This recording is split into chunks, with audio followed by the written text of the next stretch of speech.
nakakahiya. Ang tambay ko'y lalo manamumulot ng kandila.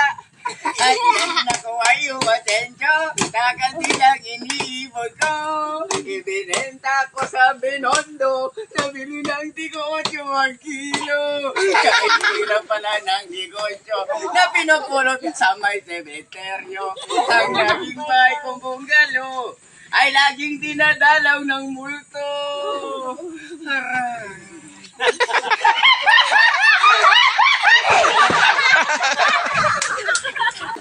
Kahit saan kwarto ako matulog, multo ang laging kumakalabog. Mga multo ay pumapasok at sa akin nakapalibot. Ang ginawa ko, ano ba ginawa ko?